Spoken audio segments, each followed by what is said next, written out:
5 taon akong naging anino sa mansyong ito, habang ang asawa ko ay nagpapakasasa sa yakap ng iba at ang biyenan ko ay nilulustay ang perang pinaghirapan ko na natili akong tahimik. Akala nila isa lang akong katulong na pwedeng tapak-tapakan. Pero ngayong gabi ang card na gamit nyo ay hindi lang basta na-decline ang buhay ninyong nakaw ang tinapos ko. Sino nga ba ang tunay na may-ari ng Imperyong Villamayor? Ang laro ay tapos na. Huwag kang mag-alala baby, she's just a glorified maid with a marriage license. Akala niya siguro ay may selebrasyon kaming gagawin dahil ika-5 anibersaryo namin ngayon. Hahayaan ko lang siyang magluto sa kusina habang inaayos ko ang paglilipat ng pondo sa account mo. She's too stupid and too busy scrubbing the floors to notice that I'm draining the Villamayor group for our future. Ang mga salitang iyon ay tila mga talim ng balaraw na bumaon sa dibdib ni Yara habang nakatayo siya sa labas ng bahagyang nakabukas na pinto ng library ni Renzo.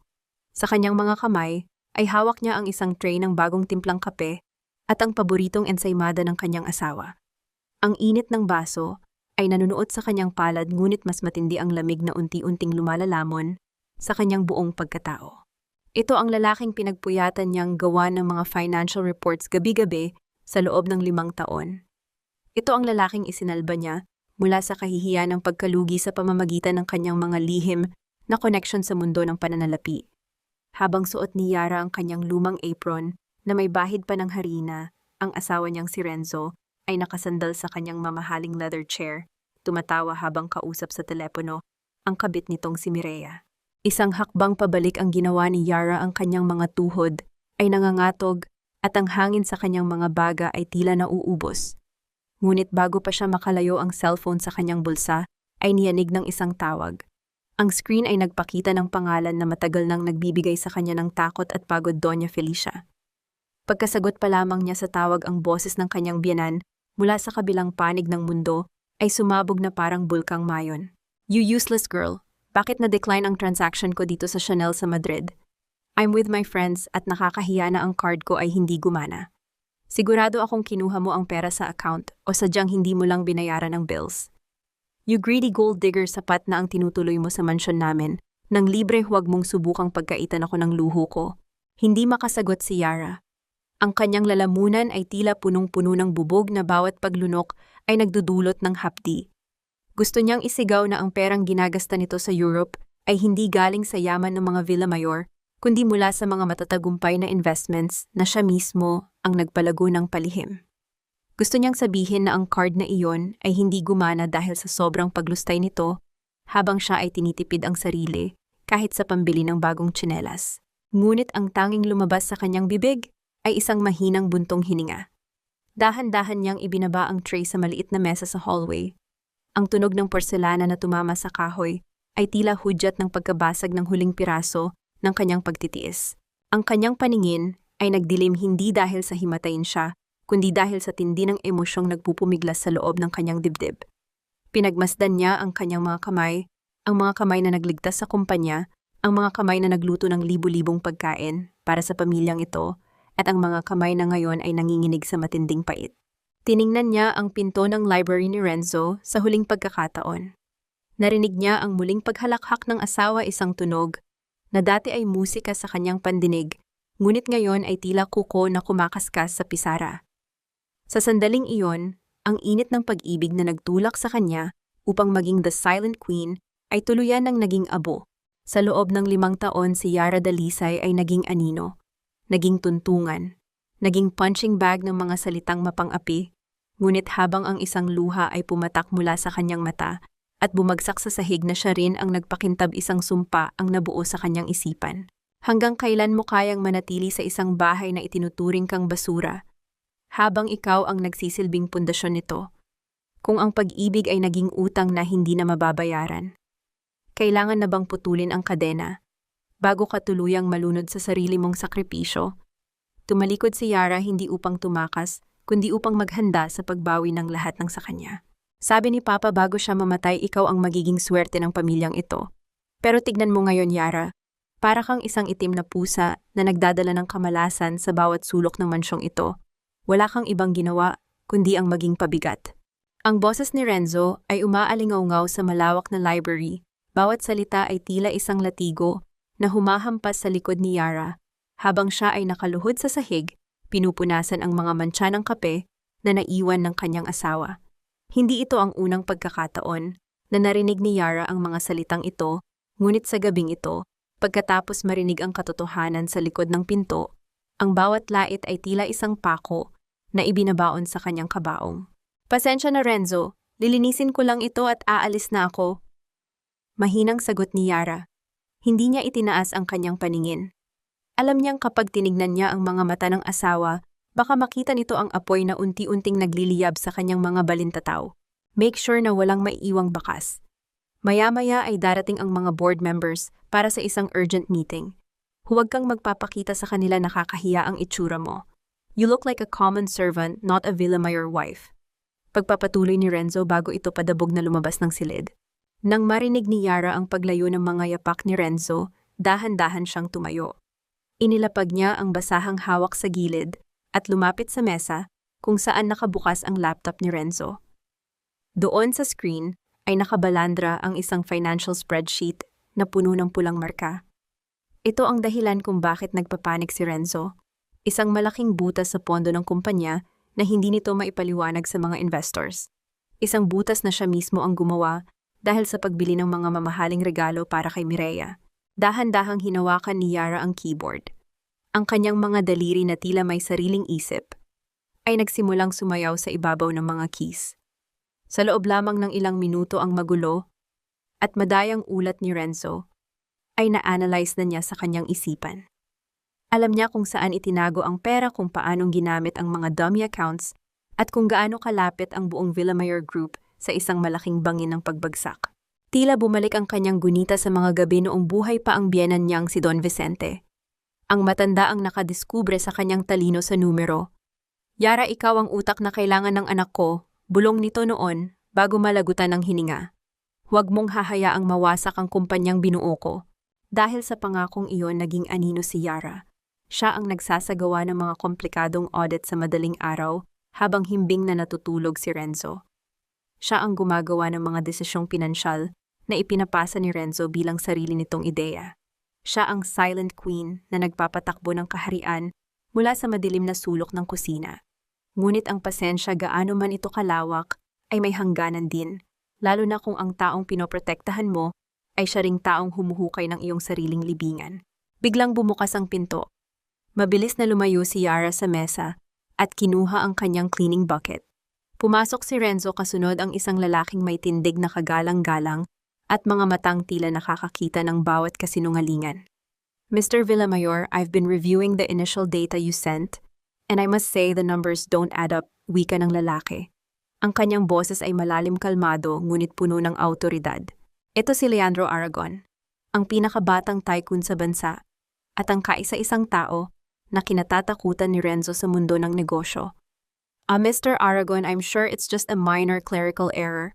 My staff is working on it. Yara, get out now.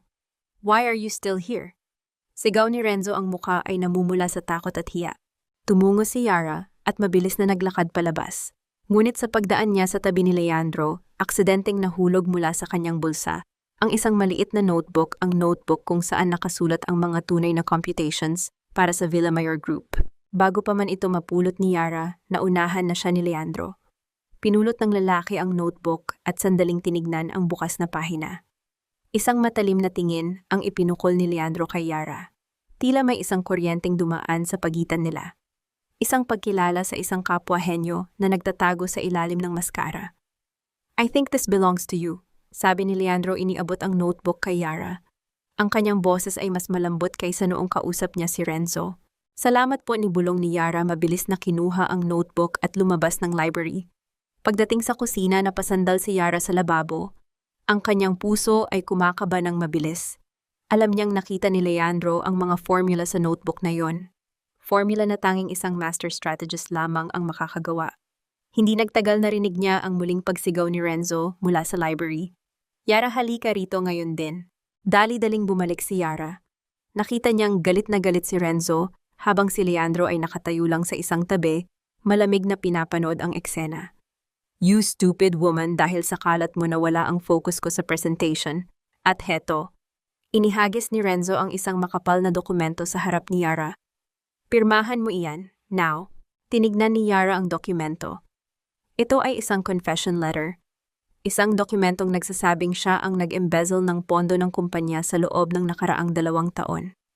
Gusto ni Renzo na siya ang maging scapegoat upang maligtas nito ang sarili kay Leandro Aragon. Renzo, ano ito? Alam mong wala akong kinalaman sa perang nawala. Panginginig na wika ni Yara. Huwag kang magmalinis. You're my wife, utang mo sa akin ang buhay na meron ka ngayon. Pirmahan mo iyan para matapos na ang gulo sa boardroom. If you love me, if you care about this family, sasaluin mo ito para sa akin. Ang mga mata ni Renzo ay punong-puno ng manipulasyon at puot. Lumingon si Yara kay Leandro na nakatingin sa kanya nang may hindi maipaliwanag na ekspresyon. Pagkatapos muli niyang tinignan ang kanyang asawa. Ang lalaking pinagsilbihan niya, ang lalaking binigyan niya ng lahat ngunit ngayon ay handa siyang ipakulong para lamang sa sariling kapakanan. At kung hindi ko pipirmahan sa tanong ni Yara ang kanyang boses, ay hindi na nangangatog. Ito ay naging kasing lamig ng yelo. Kung hindi ka pipirma, itatapon kita sa kalsada na parang basurang walang pinanggalingan. I'll make sure you rot in jail, Yara. Pumili ka, ang kaligtasan ko o ang pagkawasak mo. Huminga ng malalim si Yara. Kinuha niya ang panulat na nasa mesa. Ngunit bago sumayad ang dulo nito sa papel, isang boses ang pumigil sa lahat. I wouldn't do that if I were you, Mrs. Villamayor, wika ni Leandro Aragon, habang dahan-dahang lumalapit sa mesa. Para kang isang asong kumagat sa kamay na nagpapakain sa iyo. Hindi mo ba natatandaan, Yara? Kung hindi dahil sa itay mabulok na sana ang pamilya mo sa kalsada. Ang utang na loob mo sa amin ay hindi mababayaran ng kahit anong halaga, kaya pirmahan mo na yan. Ang boses ni Renzo ay nanginginig sa galit, ang kanyang mga mata ay nanlilisik habang itinuturo ang confession letter na nasa harap ni Yara. Bawat salita niya ay tila isang mariing silya na itinutulak sa isang saradong pinto, pilit na ipinapaalala kay Yara ang kanyang pinagmulan upang mas lalo siyang maliitin. Naramdaman ni Yara ang bigat ng panulat sa kanyang kamay. Ang tinta nito ay tila kasing itim ng kinabukasan na nais ni Renzo para sa kanya. Sa loob ng kanyang isipan, bumalik ang imahe ng kanyang yumaong ama, ang lalaking nagtiwala kay Don Vicente Villamayor. Ang utang na loob na laging ibinabato sa kanya ay naging isang gintong tanikala na sa loob ng 5 taon ay dahan-dahang sumasakal sa kanyang kaluluwa. Mr. Villamayor, I didn't realize that legal documents in this house are signed based on emotional blackmail instead of facts. Pakli ni Leandro Aragon. Ang kanyang boses ay nanatiling kalmado, ngunit ang bawat salita ay may talim na tila humihiwa sa kapal ng hangin sa loob ng library. Lumapit si Leandro hindi kay Renzo, kundi kay Yara. Ang bango ng kanyang mamahaling pabango, amoy ng pino at ulan, ay panandali ang nagbigay ng ginhawa sa naguguluhang isip ni Yara. Mrs. Villamayor, if you sign that paper, you are not just saving his reputation. You are throwing away your life for someone who cannot even look you in the eye while lying. Ano bang pakialam mo, Aragon? Sigaw ni Renzo. Ang kanyang muka ay kasing pula na ng mga kurtina sa silid. This is a family matter, asawa ko siya, at gagawin niya ang sinasabi ko. Asawa, mahinang ulit ni Yara. Dahan-dahan siyang tumingala, at sa kauna-unahang pagkakataon sa gabing iyon, sinalubong niya ang tingin ni Renzo. Walang luha sa kanyang mga mata, kundi isang malamig at malalim na kawalan. Ang asawa ba ay iyong ibinebenta ang dangal para sa sariling kaligtasan? Ang pamilya ba ay iyong ninanakawan ang kinabukasan para sa luho ng iba? Binitawan ni Yara ang panulat. Ang tunog nito nang tumama sa sahig ay tila isang malakas na hudyat ng pagwawakas ng isang mahabang pagtitiis. Hindi siya pumirma. You're going to regret this, pagbabanta ni Renzo. Palalayasin kita rito, I'll make sure na wala kang mapupuntahan.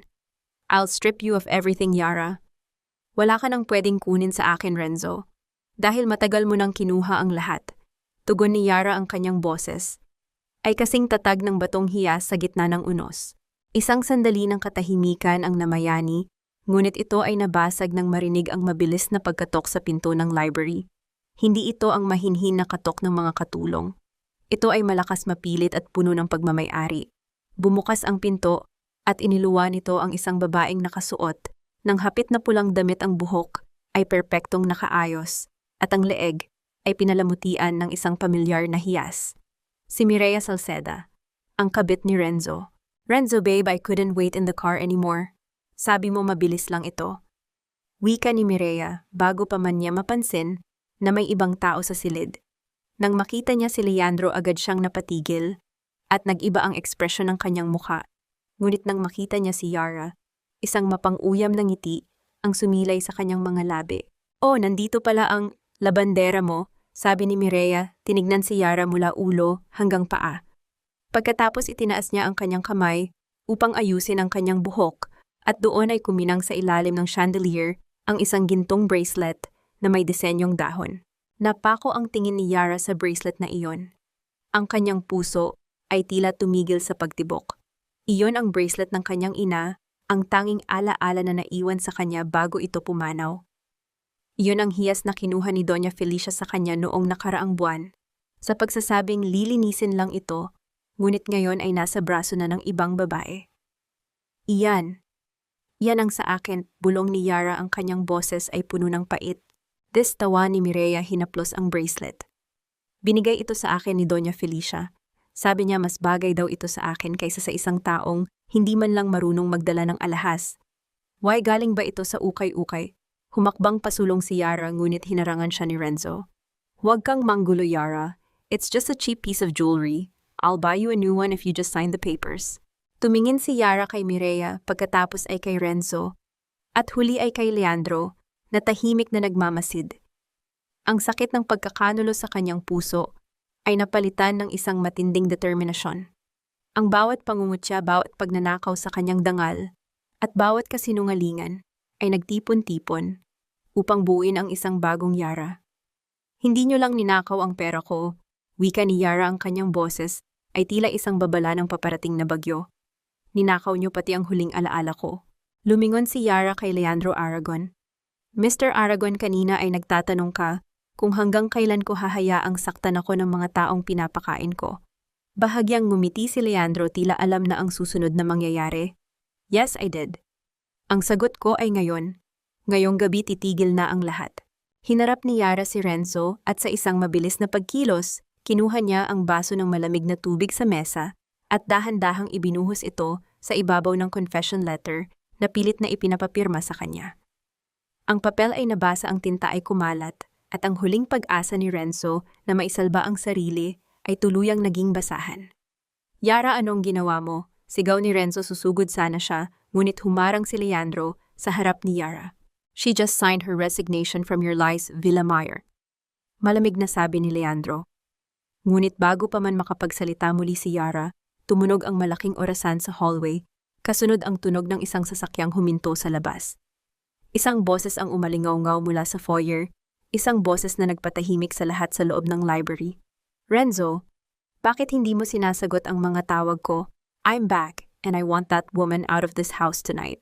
Si Doña Felicia, ang reyna ng mga Villamayor, ay nakabalik na mula sa Europe mas maaga kaysa sa inaasahan ng lahat. "Layasan mo ang mansyong ito ngayong gabi rin. Isama mo ang lahat ng basurang dala mo rito dahil hindi ko na masisikmura ang makita ang pagmumukha mo sa pamamahay ko." Ang boses ni Doña Felicia ay tila isang matalim na kidlat na bumasag sa tensyon sa loob ng library.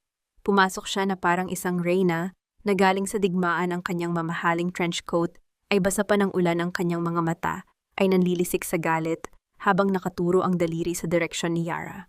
Nakatayo si Yara sa gitna ng silid, hawak pa rin ang basahan na ginamit niya sa paglilinis ng mantsa ng kape. Isang miron sa sarili niyang buhay. Ang kaibahan ng kanyang suot na lumang apron at ang dumi sa kanyang mga kuko, kumpara sa kumikinang na brilyante sa leeg ng kanyang biyenan, ay isang masakit na paalala ng kanyang katayuan sa pamilyang Villamayor. "Mama, kalmado lang po kayo," pilit na pag-aamo ni Renzo. Bagaman ang kanyang boses ay puno ng kaba, dahil sa presensya ni Leandro Aragon. "May bisita tayo." Ngunit hindi nakinig si Doña Felicia. Nilapitan niya si Yara, at sa isang iglap hinablot niya ang basahan mula sa kamay nito at itinapon sa mukha ng kanyang manugang. Ang basang tela ay tumama sa pisngi ni Yara, nag-iwan ng malapot at malamig na pakiramdam bago ito bumagsak sa sahig. Bisita si Mr. Aragon ay nandito para makipagnegosyo, hindi para makita ang isang katulong na nagpapanggap na asawa, Lumingon si Doña Felicia kay Leandro at pilit nang ngumiti isang plastic na ekspresyong nagpapakita ng kanyang pagiging mapagkunwari. I'm so sorry, Mr. Aragon. You had to witness this. My son made a mistake 5 years ago by bringing this charity case into our family, and now we are correcting it. Naramdaman ni Yara ang panunuyo ng kanyang lalamunan. Ang bawat salita ng biyenan ay tila mga karayom na isa-isang itinusok sa kanyang puso. Hindi siya makahinga ng maayos. Ang kanyang mga kamay ay nanginginig hindi dahil sa takot, kundi dahil sa tindi ng sakit na kanyang kinikimkim.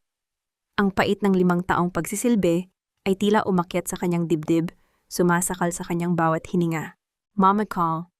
Mahinang simula ni Yara ang kanyang boses, ay tila galing sa ilalim ng lupa. Ibinigay ko ang lahat para sa pamilyang ito. Pinrotektahan ko ang kumpanya nyo habang kayo ay nagpapakasasa sa Europe. Quiet putol ni Doña Felicia muling lumapit at sa pagkakataong ito ay itinulak ang balikat ni Yara. Anong proteksyon ang sinasabi mo? You are just a low-level accountant. Ang anak ko ang utak ng Villamayor Group. Ang kapal ng mukha mong ang kininang tagumpay ni Renzo. Habang ninanakawan mo kami para sa sarili mong kapakanan. Tumingin si Yara kay Renzo, umaasang magsasalita ang asawa. Umaasang ipagtatanggol siya nito.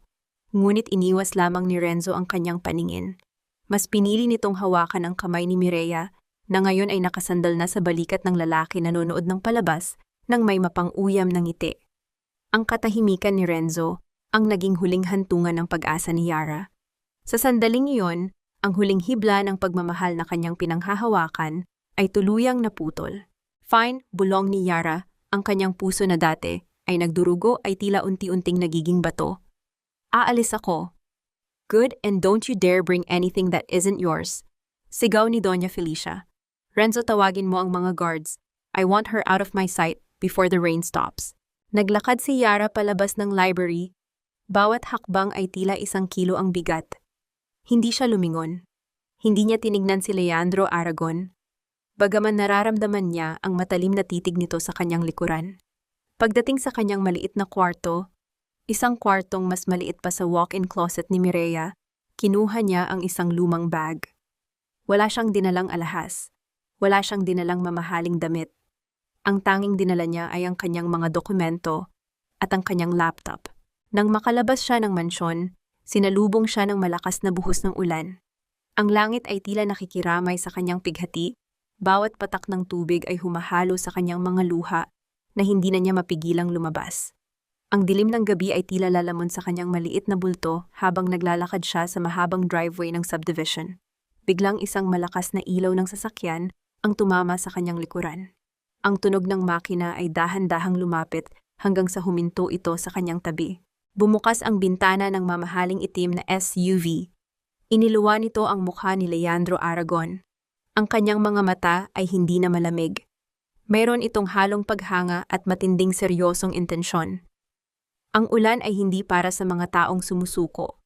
Mrs. Villamayor, wika ni Leandro, habang binubuksan ang pinto ng sasakyan mula sa loob. It's for those who need to wash away the dirt of the past to see a clearer future. Get in. Tumingin si Yara sa mansyong unti-unting lumalabo sa paningin niya dahil sa dami ng ulan. Ang mansyong naging kulungan niya ng 5 taon. Pagkatapos tumingin siya kay Leandro, bakit mo ito ginagawa? Tanong ni Yara, ang kanyang boses ay paos at basag. Because I don't invest in companies, Yara. I invest in people. Sagot ni Leandro.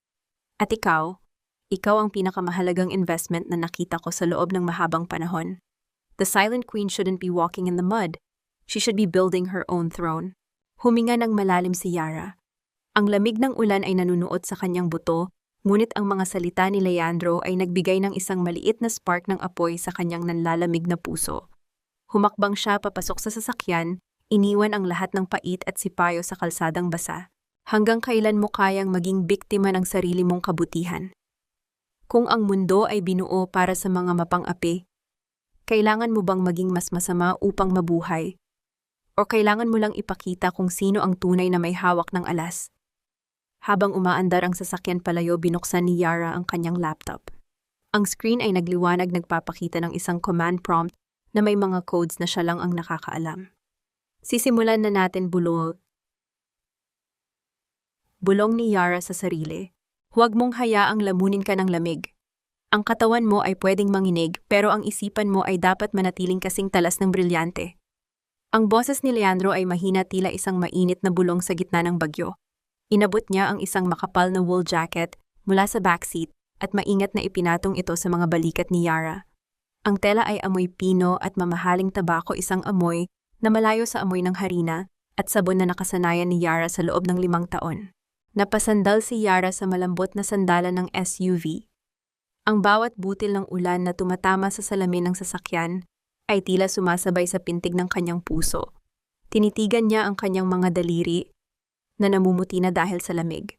Ang kanyang laptop na nakapatong sa kanyang kandungan ay tila naging kaisa-isang sandata niya sa mundong ito.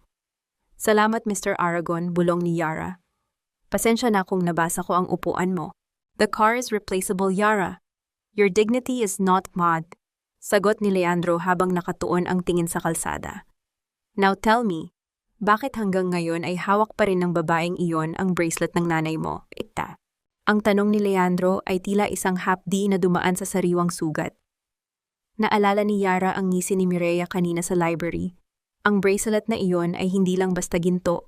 Iyon ang tanging bagay na naiwan ng kanyang ina bago ito pumanaw sa isang maliit na ospital sa probinsya. Iyon ang simbolo ng kanyang pinagmulan, isang paalala na bago siya naging alipin ng mga Villamayor, siya ay minahal. Kinuha ni Doña Felicia sa akin noong 1 buwan. Panimula ni Yara ang kanyang boses ay nanginginig sa pait. Sabi niya marumi daw ang ginto at kailangang ipa-cleaning. Naniwala ako. Palagi naman akong naniniwala sa kanila dahil akala ko bahagi na ako ng pamilya. Pero ibinigay niya lang pala sa babaeng iyon. Ibinigay niya ang alaala ng nanay ko sa isang kabit. Isang mahabang katahimikan, ang namayani sa loob ng sasakyan, tanging ang mahinang ugong ng aircon at ang tunog ng wiper ang maririnig. Sa sandaling iyon, ang galit ni Yara ay hindi na isang mabilis na apoy. Ito ay naging isang malalim at malamig na dagat. Do you want it back, Tanong? Tanong ni Leandro. Higit pa sa pagbawi ng bracelet ang gagawin ko, Mr. Aragon. Tugon ni Yara habang binubuksan ang isang encrypted file sa kanyang laptop.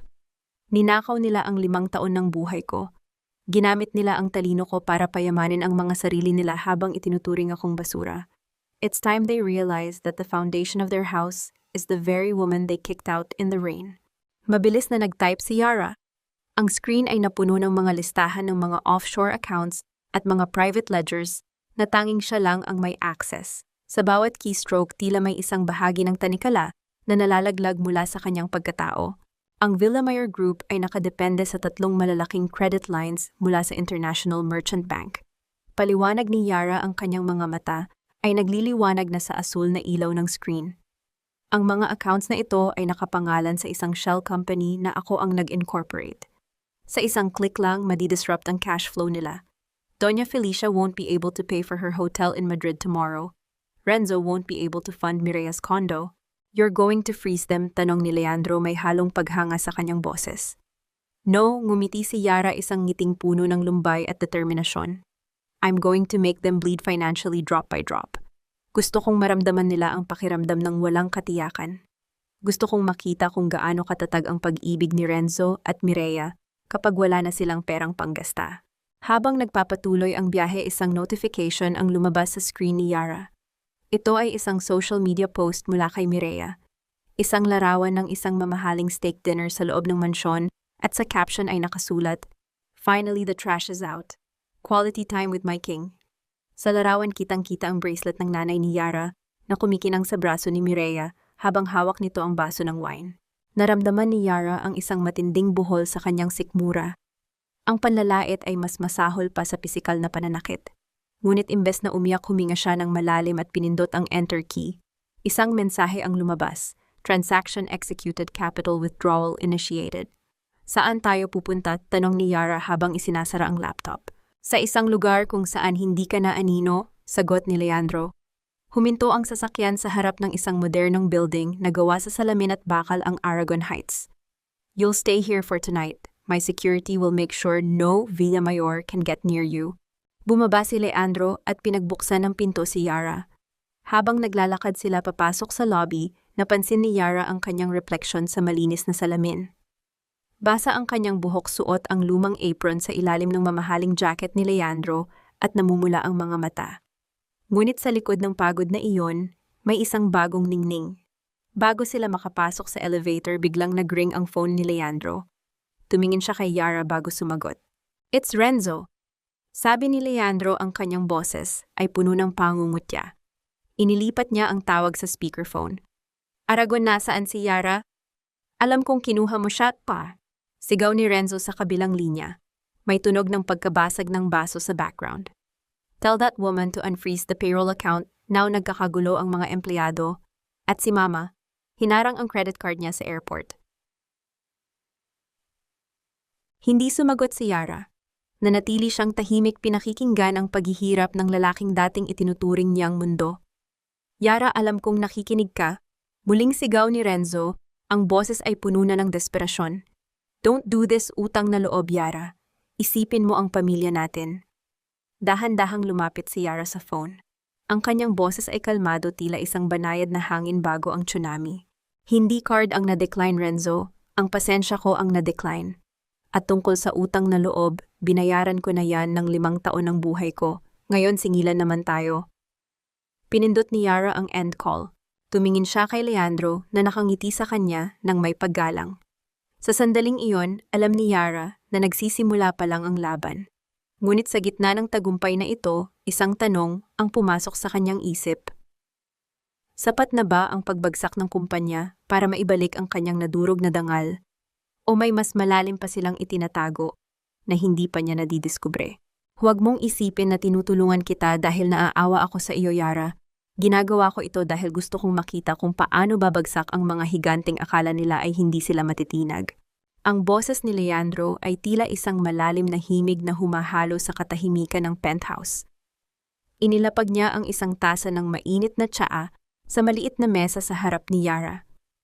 Ang usok mula sa tasa ay dahan-dahang umaakyat, tila sumasayaw sa gitna ng marangyang silid na puno ng mga gamit na gawa sa salamin at asero. Nakatitig si Yara sa malawak na tanawin ng lungsod mula sa bintana ng Aragon Heights. Ang mga ilaw sa ibaba ay tila mga hiyas na nakakalat sa madilim na pelus, ngunit para sa kanya bawat ilaw na iyon ay paalala ng mundong kinalakihan niya, isang mundong puno ng pagkukunwari. Napahawak siya sa kanyang dibdib. Ang suot niyang lumang apron ay wala na pinalitan ng isang sutlang robe na bigay ng staff ni Leandro, ngunit ang bigat sa loob niya ay hindi pa rin nababawasan. "Nagsimula na ang pagguho, Mr. Aragon," mahinang wika ni Yara. Ang kanyang mga mata ay nakatuon sa laptop na nakabukas sa kanyang tabi. Sa loob ng 20 minuto, ang credit limit ng Villamayor Group sa 3 pangunahing bangko ay tuluyan ng mapuputol.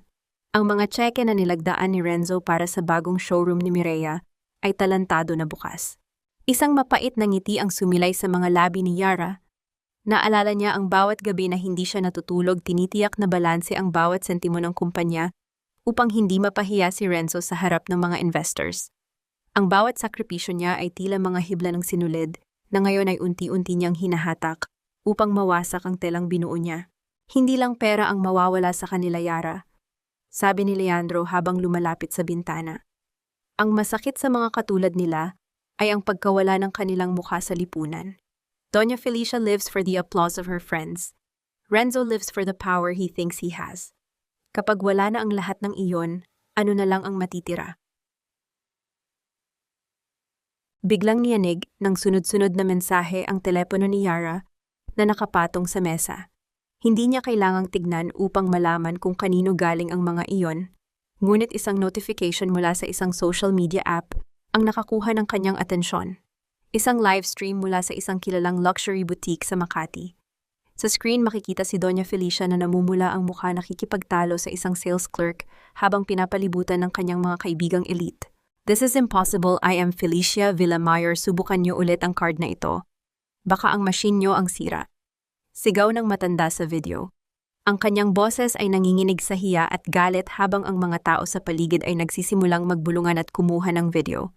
Pinanood iyon ni Yara ng walang kurap. Nakita niya kung paano dahan-dahang kinuha ng guard ang mga paper bags mula sa kamay ng kanyang biyenan dahil hindi pumasok ang bayad. Ang reyna ng mga Villamayor na laging nakataas ang noo ay mukhang isang kawawang matanda na nawalan ng bait sa gitna ng publiko. Ang unang pagputol ay laging pinakamasakit bulong ni Yara. Naramdaman niya ang isang kakaibang init sa kanyang mga mata. Hindi ito luha ng lungkot kundi luha ng isang taong sa wakas ay nakakahinga na pagkatapos malunod ng 5 taon. May problema, biglang wika ni Leandro habang tinitignan ang kanyang sariling tablet. Si Renzo, hindi siya tumitigil. Nagpadala siya ng mga tao sa bahay ng tiyahin mo sa probinsya. He's trying to find leverage against you, Yara. Ang balitang iyon ay tila isang balde ng yelong tubig na ibinuhos sa buong katawan ni Yara. Ang kanyang tiya Elena, ang tanging kamag-anak na nag-aruga sa kanya, noong mamatay ang kanyang mga magulang.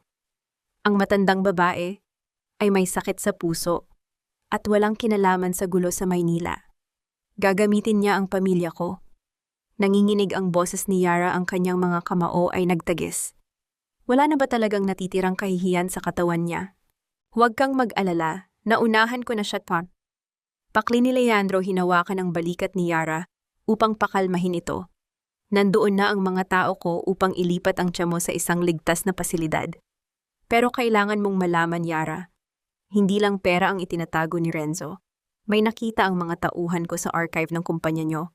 Ano yon? Tanong ni Yara habang mabilis na tumitibok ang kanyang puso. Isang dokumento tungkol sa pagkamatay ng tatay mo. Ang utang na loob na sinasabi nila sa iyo sa loob ng 5 taon, tila may mas malalim na lihim sa likod nyon. Hindi namatay ang tatay mo sa aksidente lang, Yara. At ang pamilya Villamayor, sila ang may hawak ng insurance policy na hindi mo kailanman natanggap. Napaatras si Yara, napakapit sa gilid ng mesa. Ang mundo niya ay tila muling nyanig, ngunit sa pagkakataong ito, hindi ito gawa ng pananakit, kundi ng isang katotohanang matagal nang itinago sa kanya. Ang mga taong pinaglingkuran niya, ang mga taong inalayan niya ng kanyang buhay, dahil sa utang na loob, ay sila rin palang pumatay sa kanyang kinabukasan mula pa noong una. Anong ibig mong sabihin, paus na tanong ni Yara? Ninakawan ka nila, Yara. Hindi lang ng oras at talino, ninakawan ka nila ng hustisya, sabi ni Leandro, ang kanyang mga mata ay puno ng determinasyon. Isang malakas na tunog ng doorbell ang bumasag sa usapan nila. Sa screen ng security camera sa pintuan ng penthouse, makikita ang isang lalaking basang-basa ng ulan nang gagalaiti sa galit at pilit na kinakalampag ang pintuan. Si Renzo Villamayor. Yara, lumabas ka riyan. Alam kong nandyan ka sa loob kasama ang lalaking iyan. Kapag hindi ka lumabas, sisiguraduhin kong wala ka nang babalikang pamilya sa probinsya. Sigaw ni Renzo, ang kanyang boses ay maririnig kahit sa loob ng makapal na pinto. Tumingin si Yara kay Leandro. Ang takot sa kanyang mga mata ay unti-unting napalitan ng isang mapanganib na kalmado. Dahan-dahan siyang naglakad patungo sa pintuan. Yara, huwag! Hayaan mong ang security ang gumawa niyan, pigil ni Leandro. Hindi, Mr. Aragon, sagot ni Yara nang hindi lumingon. Kailangan niyang makita ang mukha ng babaeng wawasak sa kanya. Buksan mo ang pintong ito, Yara. Alam kong nagtatago ka sa likod ng lalaking iyan. Akala mo ba ay makakatakas ka sa akin pagkatapos mong sirain ang lahat ng pinaghirapan ko? Ang boses ni Renzo ay parang isang sugatang hayop, puno ng desperasyon at pait. Sa labas ng penthouse, ang tunog ng kanyang pagkalampag sa pintuan ay tila isang mabilis na tibok ng pusong malapit ng sumabog. Dahan-dahang pinihit ni Yara ang lock. Naramdaman niya ang lamig ng metal sa kanyang palad, isang kaibahan. Sa init ng galit na nananalaytay sa kanyang mga ugat. Pagbukas ng pinto, sinalubong siya ng amoy ng basang kalsada at alak. Si Renzo ay nakatayo doon. Ang kanyang mamahaling suit ay gusot-gusot at basang-basa, ang buhok ay nakadikit sa kanyang noo at ang mga mata ay namumula. Nandito ka lang pala, nuyam ni Renzo. Susubukan sana niyang humakbang pumasok. Ngunit agad siyang hinarangan ng matitipunong braso ng 2 security guard ni Leandro. Yara, ano ang pumasok sa utak mo? My mother is in shambles. Ang kumpanya ay nagkakagulo. Isang pindot mo lang binaliktad mo ang lahat. Sino ka ba sa akala mo?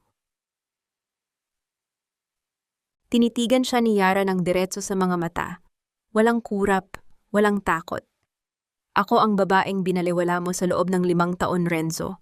Ako ang babaeng itinuring mong kasambahay habang ako ang bumubuhay sa kumpanya mo. Ngayon tinatanong mo kung sino ako. Ako ang dulo ng lahat ng kasinungalingan mo. You traitor. Sigaw ni Renzo pilit na kumakawala sa mga guard.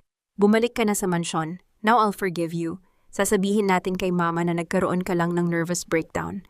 Ayusin mo ang mga accounts at ibalik mo ang credit lines. Gagawin nating normal ang lahat, Yara. I'll even leave Mireya if that's what you want. Narinig ni Yara ang mahinang tawa ni Leandro mula sa kanyang likuran. Isang tawa na puno ng pangungutya. Lumakad si Leandro at tumayo sa tabi ni Yara. Ang kanyang kamay ay marahang dumaan sa likod ng balikat ng babae, hindi upang umakbay, kundi upang iparamdam ang kanyang suporta. Normal, Renzo, ulit ni Yara ang kanyang boses, ay malamig pa sa hanging dala ng ulan. Ang normal ba para sa iyo ay ang pananatili ko sa kusina habang ninanakawan niyo ang alaala ng tatay ko? Alam ko na ang lahat, Renzo. Alam ko ang tungkol sa insurance policy ni Papa. Alam ko na ang utang na loob na isinusumbat niyo sa akin ay isang malaking pandaraya. Natigilan si Renzo. Ang galit sa kanyang muka ay panandaliang napalitan ng isang matinding takot. Wala kang alam. Hindi totoo ang sinasabi ng lalaking iyan sa iyo. The records don't lie, Villamayor. Sabat ni Leandro. Ang kanyang boses ay kalmado, ngunit bawat salita ay tila isang hatol ng kamatayan. At sa tingin mo ba, ay hahayaan kitang saktan ang pamilya ni Yara sa probinsya? Ang mga tauhan ko ay nasa tabi na ng Tia Elena niya bago pa makarating ang mga tauhan mong kulang sa bayad.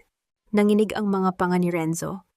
Napagtanto niya na sa larong ito wala na siyang alas na hawak. Ang kanyang asawa na dati ay isang maamong tupa ay isa na ngayong leon na handang manlamon. Yara, please. Biglang nagbago ang tono ni Renzo. Lumuhod siya sa harap ng pinto. Ang kanyang mga luha ay humahalo sa tubig ulan na pumapatak mula sa kanyang damit. Maawa ka kay mama, may sakit siya sa puso. Kapag nalaman ng mga kaibigan niya ang nangyari, baka hindi niya kayanin. Isipin mo ang pinagsamahan natin. 5 taon, Yara. Hindi ba sapat iyon para patawarin mo ako? Pinanood ni Yara ang pagluhod ng lalaking dati ay itinuturing niyang bayani. Ang bawat hagulhol ni Renzo ay tila isang peking dula sa kanyang pandinig. Naalala niya ang bawat gabi na umiyak siya nang mag-isa sa kusina habang naririnig ang tawanan ni Renzo at Mireya sa kabilang kwarto. Naalala niya ang bawat sampal ng salita ni Doña Felicia. Ang awa ay para sa mga taong marunong magsisi, Renzo, hindi para sa mga taong nahuli lang sa akto, sabi ni Yara. 5 taon akong naging bulag. Ngayon nakakakita na ako ng malinaw. At ang nakikita ko ay isang lalaking walang kwenta. Dahan-dahang isinara ni Yara ang pinto. Ang tunog ng paglapat ng kahoy sa hamba ay tila isang pinal na tuldok sa kanilang pagsasama. Sa kabila ng pinto maririnig pa rin ang pagsigaw at pagmamakaawa ni Renzo hanggang sa ang tunog ng kanyang boses ay dahan-dahang lumayo marahil ay kinaladkad na ng mga security guard patungo sa elevator. Nakahinga ng malalim si Yara. Ang kanyang buong katawan ay tila naging magaan, ngunit kasabay nito ay ang muling paghapdi ng kanyang puso dahil sa revelasyon tungkol sa kanyang ama. Ayos ka lang ba? Tanong ni Leandro. Ang kanyang boses ay puno ng tunay na pag-aalala. Hindi ko alam, Mr. Aragon, pakata. Amin ni Yara habang nakatitig sa kanyang mga kamay. Pero sa unang pagkakataon, hindi ako natatakot sa bukas. Good, dahil bukas ang buong bansa ay malalaman kung sino ang tunay na nagpapatakbo ng Villamayor Group. We have a board meeting to attend, Yara, and this time you won't be serving coffee. Ngunit habang naghahanda si Yara para sa kanyang pagtulog, isang mensahe ang pumasok sa kanyang laptop mula sa isang hindi kilalang source. Isang video file na may pamagat na ang katotohanan sa likod ng aksidente ni Gabriel Dalisay. Nang buksan niya ang video, ang unang bumungad ay ang mukha ng isang batang Doña Felicia. May hawak na isang dokumento at isang boses ng lalaki na nagsasabing, "Tapos na ang lahat, hindi na siya makakapagsalita." Sino ang lalaking kasama ni Doña Felicia sa video? At ano ang tunay na kinalaman ng pamilya Villamayor sa trahedyang nagpabago sa buhay ni Yara? Ang bawat pitik ng liwanag mula sa screen ng laptop ay tila isang dagok sa aking alaala. Ang mga aninong gumagalaw sa lumang video ay hindi lamang mga imahe, sila ang mga multo ng nakaraan na matagal nang ikinulong sa dilim. Nakatitig si Yara sa monitor. Ang kanyang mga mata ay hindi kumukurap habang ang butil ng pawis ay dahan-dahang gumagapang mula sa kanyang sentido. Sa loob ng penthouse ni Leandro, ang tanging tunog na naririnig ay ang mahinang pag-ikot ng computer fan at ang malayo at malabong dagundong ng kulog. Ang video ay malabo, puno ng static, ngunit sapat na ang linaw upang makilala ang boses na bumasag sa kanyang katahimikan. Hindi na siya makakapagsalita, wika ng lalaki sa video. Nakatalikod ito sa camera, ngunit ang kanyang tindig ay pamilyar. Si Doña Felicia, na mas bata pa sa pagkakataong iyon, ay tumango habang mahigpit na hawak ang isang kulay asul na folder. "Siguraduhin mo lang, Arturo," sagot ni Doña Felicia. "Ang kumpanyang ito ay para sa anak ko. Hindi maaaring makuha ng isang hamak na engineer ang shares na pinaghirapan nating protektahan." Naramdaman ni Yara ang biglang paglamig ng kanyang mga kamay. Arturo. Iyon ang pangalan ng yumaong kapatid ni Doña Felicia, ang tiyuhin ni Renzo, na balita ay namatay sa ibang bansa. Maraming taon na ang nakalilipas. Ngunit ang mas masakit ay ang katotohanang ang shares na pinag-uusapan nila ay ang mga patent at investments na pagmamay-ari ng kanyang ama, si Gabriel Dalisay. Yara, huminga ka ng malalim. Ang malumanay na boses ni Leandro ay tila isang angkla sa gitna ng nagngangalit na emosyon ni Yara. Lumapit ang lalaki at dahan-dahang ipinatong ang kanyang kamay sa ibabaw ng nanginginig na kamay ni Yara na nakahawak sa mouse ng laptop. Ang init ng palad ni Leandro ay panandali ang nagpatahimik sa bagyo sa loob ng dibdib ni Yara. Sila ang pumatay sa kanya, Mr. Aragon. Paos na sabi ni Yara. Hindi aksidente ang pagkamatay ni Papa sa site. Pinlano nila ang lahat para makuha ang mga inventions niya. At ang mas masakit, pinalaki nila ako sa kasinungalingan na utang ko sa kanila ang buhay ko. Ito ang dahilan kung bakit kita hinanap, Yara. Seryosong wika ni Leandro habang tinititigan ang video. Matagal ko nang sinusubaybayan ang pamilya Villamayor. Ang tatay ko ay isa sa mga investors na nalinlang din nila noon. Pero ang sayo ang pinakamalalang pagnanakaw na nakita ko. Hindi lang pera ang kinuha nila kundi ang buong pagkatao mo. Dahan-dahang tumayo si Yara. Ang kanyang mukha na kanina ay puno ng pait, ay unti-unting napalitan ng isang mapanganib na determinasyon. Ang bawat luhang pumatak sa kanyang pisngi ay tila naging gasolina na nagpaalab sa apoy ng kanyang paghihiganti. Bukas ang board meeting. Sabi ni Yara, ang kanyang boses ay wala ng alinlangan. Akala ni Renzo ay ang pera lang ang kinuha ko sa kanya. Akala ni Doña Felicia ay ang luho lang niya ang nawala. Pero bukas ipapakita ko sa kanila na ang pinakamalaking pagkakamali nila ay ang iwanan akong buhay. Handa ka na ba? Tanong ni Leandro, ang kanyang mga mata ay puno ng paghanga at suporta. Higit pa sa handa, Mr. Aragon. Gusto kong makita ang mukha nila kapag nalaman nilang ang Silent Queen ay hindi lang basta accountant. Ako ang tagapagmana ng lahat ng ninakaw nila. Samantala sa mansyon ng mga Villamayor, ang kadiliman ay tila mas lalong naging mabigat. Nakaupo si Doña Felicia sa kanyang kama, ang kanyang mukha ay maputla habang hawak ang isang baso ng brandy. Ang lahat ng ilaw sa mansyon ay nakapatay dahil naputol na rin ang kuryente, isa pang epekto ng pag-freeze ni Yara sa mga utility accounts. "Mama, kailangan nating gawin ang paraan," sigaw ni Renzo. Habang naglalakad pabalik-balik sa dilim, tanging liwanag lang ng kanyang cellphone ang nagsisilbing ilaw. Ang mga shareholders ay nagkakagulo. May mga balita ng lumalabas na bankrupt na tayo. At si Mireya, iniwan niya ako. Kinuha niya ang huling pera sa vault at hindi na sumasagot sa mga tawag ko. "Tumahimik ka, Renzo." Asik ni Doña Felicia, bagaman ang kanyang boses ay nanginginig din. "Hindi tayo matatalo ng isang Yara Dalisay. Mayroon pa tayong baraha, ang mga dokumento ng tatay niya. Hanggat hindi niya nahahanap ang orihinal na kopya, tayo pa rin ang may-ari ng Villamayor Group." "Pero mama, paano kung nasa kanya tanong ni Renzo, ang kanyang boses ay puno ng takot. Biglang bumukas ang pinto ng kwarto. Ang silweta ng isang tao ay aninag sa liwanag ng kidlat mula sa bintana. "Hindi niyo na kailangang maghanap," wika ng isang boses mula sa dilim. Isang lalaking nakasuot ng itim na suit ang pumasok. Hawak niya ang isang asul na folder, ang folder na nakita ni Yara sa video. "Sino ka?" sigaw ni Renzo. "Isang kaibigan na nais tumulong sa inyo para makuha ang huling alaslaban kay Yara Dalisay." Ngumiti ang lalaki, isang ngiting tila galing sa impyerno. Sino ang misteryosong lalaking ito?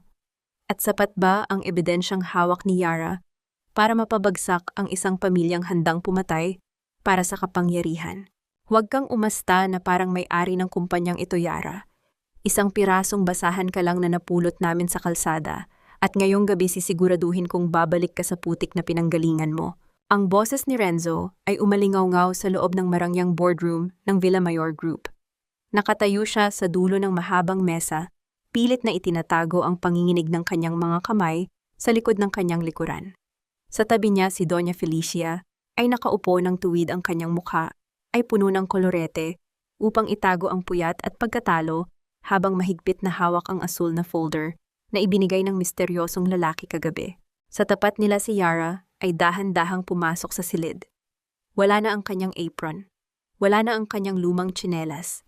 Suot niya ang isang kagalang-galang na navy blue power suit na hapit sa kanyang katawan. Ang kanyang buhok ay maayos na nakapusod at ang kanyang mga mata ay tila dalawang nagniningning na uling sa gitna ng niebe. Sa likuran niya si Leandro Aragon ay naglalakad ng may awtoridad, nagsisilbing anino at proteksyon ng babaeng dati ay itinuturing na basura. Narinig ni Yara ang mahinang bulungan ng mga board members. Ang mga taong dati ay hindi man lang tumitingin sa kanya kapag naghahain siya ng kape, ay ngayon ay nakatingin sa kanya ng may pagtataka at kaba. Naramdaman ni Yara ang bigat ng bawat hakbang. Sa loob ng kanyang dibdib, ang bawat panalait ni Renzo kanina ay tila mga huling patak ng ulan bago ang isang malaking baha. Renzo, ang kumpanyang ito ay hindi binuo sa yabang, kundi sa talino at pawis na ninakaw niyo mula sa tatay ko, seryosong wika ni Yara habang inilalapag ang kanyang laptop sa gitna ng mesa. Ang tunog ng paglapat ng gadget sa makinis na kahoy ay tila isang hudyat ng pagsisimula ng digmaan. Tumahimik ka!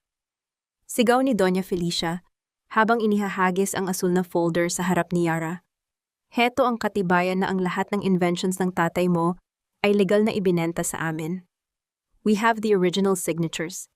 You have nothing, Yara. You are just a delusional woman trying to steal what is ours. Dahan-dahang kinuha ni Yara ang folder. Binuksan niya ito at tiningnan ang mga pirma sa ilalim. Isang mapait na ngiti ang sumilay sa kanyang mga labi. Alam niya ang bawat kurba ng panulat ng kanyang ama. Alam niya ang bawat marka ng pag-ibig na iniwan nito sa mga dokumento. At ang nakita niya sa folder ay isang malaking insulto sa alaala ni Gabriel Dalisay. Mama, ang pirma ni Papa ay hindi kailanman naging ganito katuwid. Mahinang sabi ni Yara, ang kanyang boses ay puno ng pait. Ito ay isang pekeng dokumento. At ang taong nagbigay sa inyo nito, sigurado ba kayong kakampi niyo siya? Lumingon si Yara sa pintuan.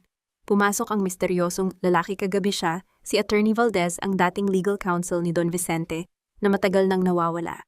Ngunit sa pagkakataong ito, hindi siya sa tabi ni Renzo tumayo. Huminto siya sa tabi ni Leandro Aragon. Anong ibig sabihin nito, Okta?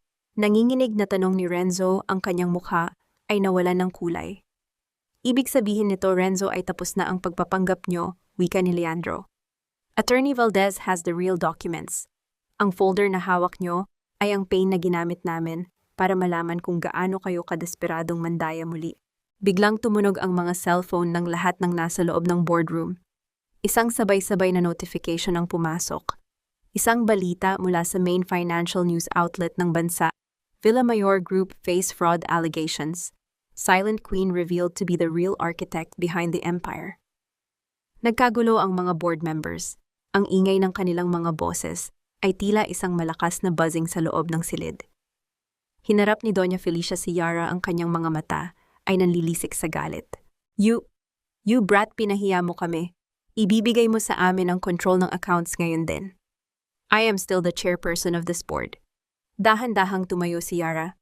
Tinitigan niya ang kanyang biyenan, ang babaeng nagpahirap sa kanya, ang babaeng nagnakaw ng kanyang bracelet, at ang babaeng nagnakaw ng hustisya para sa kanyang ama. Hindi na po, Doña Felicia, malamig na wika ni Yara. Hindi card ang na-decline sa inyo. Buhay ninyong nakaw ang pinutol ko. Isang matinding katahimikan ang bumalot sa silid pagkatapos bitawan ni Yara ang mga salitang iyon. Ang bawat board member ay nakatingin sa mag-inang Villamayor na tila mga bangkay na naglalakad. Ang kapangyarihang hawak nila sa loob ng ilang dekada ay tila buhangin na tinangay ng hangin sa harap ng katotohanan. Security, palabasin ang mga taong ito. Sigaw ni Yara, ang kanyang boses ay puno ng awtoridad na hindi matitibag. Pumasok ang mga guards, ngunit hindi si Yara ang kinaladkad nila. Nilapitan nila si Renzo at Doña Felicia. Ang tunog ng mga yapak ng mga guards sa carpet ay tila isang marcha ng kamatayan para sa dangal ng pamilya Villamayor. Yara, hindi mo pwedeng gawin ito, asawa mo ako. Huling sigaw ni Renzo habang pilit na kumakawala sa mga guard. Hindi na ngayon, Renzo. Ang kasal natin ay naging isang negosyo kung saan ako lang ang nag-invest. At ikaw ang naging pinakamalaking lugi ko, tan, huling tugon ni Yara. Nang mailabas na ang dalawa na paupo si Yara sa kanyang upuan, ang kanyang mga balikat ay dahan-dahang bumagsak, ang tindi ng emosyon ay unti-unting kumakawala. Naramdaman niya ang isang mainit na kamay sa kanyang likuran, si Leandro. You did it, Yara, bulong ni Leandro. Ngunit bago pa man makapagsalita si Yara, isang pulis ang pumasok sa boardroom. May hawak itong warrant of arrest. Mrs. Dalisay, we need you to come with us. May bagong ebidensya kaming natanggap tungkol sa pagkamatay ni Gabriel Dalisay. At kailangan naming kumpirmahin kung ikaw ay sangkot sa isang itinatagong insidente 10 taon na ang nakalilipas. Napatitig si Yara sa pulis. Isang bagong takot ang sumilay sa kanyang mga mata. Anong insidente ang sinasabi nila? At bakit tila ang tagumpay niya ay may kasamang panibagong panganib? Sumama po kayo sa amin ng mapayapa, Mrs. Dalisay. Huwag na po nating idaan sa dahas ang lahat sa harap ng maraming tao. Ang mga salitang iyon ng opisyal ng pulisya ay tila isang malamig na hanging umihip sa loob ng boardroom, pinalalamig ang tagumpay na bago pa lamang nalalasap ni Yara. Ang bawat pares ng mata sa loob ng silid ay nakatuon sa kanyang mga matang puno ng pagdududa, panghuhusga, at ang iba ay tila nagagalak sa kanyang biglaang pagbagsak. Naramdaman ni Yara ang panghihina ng kanyang mga tuhod. Ang kaninang matikas na tindig niya ay tila unti-unting naglalaho, pinalalitan ng isang matinding panginginig na nagsisimula sa kanyang mga daliri. Tumingin siya sa warrant of arrest na hawak ng pulis. Ang pangalan niya ay malinaw na nakasulat doon, katabi ng mga salitang obstruction of justice at complicity. 10 taon na ang nakalilipas. Bulong ni Yara, ang kanyang boses ay halos hindi marinig. Anong kinalaman ko sa insidenteng iyon? Bata pa ako noon, kasama ko si Papa sa site.